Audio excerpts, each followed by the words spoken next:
Senior Minister Lee Hsien-loong's recent remarks on race and religion issue in politics have ignited a flurry of responses from netizens, many of whom divided whether the issue is being used to deflect from more pressing electoral concerns. Speaking to reporters in Tampines Street 81 on 29 April, Assembly warned that recent social media posts encouraging voters to choose candidates based on racial and religious identity run counter to Singapore's political norms.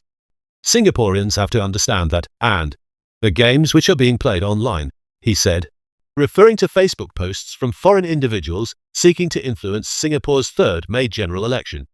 Assembly was in Tampines to show support for Minister in charge of Muslim Affairs Masagos Zulkifli, who is leading the People's Action Party team in the constituency.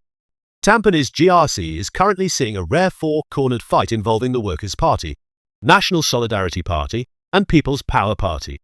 Assembly emphasized that while Masagos holds the Muslim Affairs portfolio, he represents all residents in the constituency, regardless of race or religion.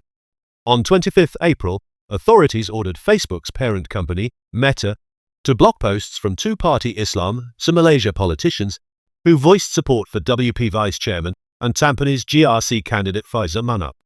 Singaporean authorities also urged Meta to block posts from Zulfikar Muhammad Sharif, an Australian citizen and former Singaporean Internal Security Act detainee. Zulkifli had accused Malay Muslim PAP MPs of failing to represent the Muslim community's interest. Assembly said that political parties in Singapore are not organised along racial or religious lines, while highlighting the government's efforts to support the Malay Muslim community, such as the constructions of new mosques in Tampines. We are one people, one united nation, and we are not divided along racial or religious lines, he said. I hope we can continue working like that for the good of our nation, and for a brighter future for everyone in Singapore, instead of rallying support. Assembly's comments appear to have sparked skepticism online. Netizens commenting on the Straits Times Facebook post, covering his remarks, questioned if Assembly raised the race-religion issue to divert attention from more pressing concerns. Enough of this race-religion thing, one commenter wrote, noting that what really matters to voters are the party's concrete plans for the next 5 years. Another commenter wrote that Singaporeans understand the games the PAP play every election cycle and reject such fear-mongering tactics. We demand accountability from our public servants. Yes, that's right, Mr. Lee, you are our servants and you need to answer to us, the user stated. Several commenters expressed frustration, suggesting that the PAP has repeatedly relied on the same narrative each election cycle to rally support. They urged the PAP to start addressing the real issues that matter to Singaporeans. Stop playing this card. It's getting damn gross. Thought you guys were better than this, one user wrote. One commenter suggested that the PAP continues to harp on non-existent and irrelevant issues because they have very little merit to showcase for the past 5 years. A handful of commenters pointed out that discussions on race and religion appeared to be driven mainly by the PAP, as they observed that opposition parties had not brought up such issues during the campaign. Why does Assembly keep harping on race and religion in elections when no other parties are doing it? One commenter wrote. Another user said they do not hear such issues being brought up by the opposition parties during their campaign rally, but only CPAP members keep mentioning this in the mainstream media. These reactions come as Singapore prepares for a high-stakes general election, with several constituencies, including Tampines GRC, seeing rare multi-cornered contests.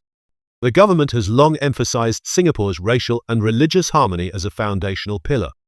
However, the online backlash to Assembly's remarks indicates an electorate increasingly focused on governance, accountability, and leadership renewal.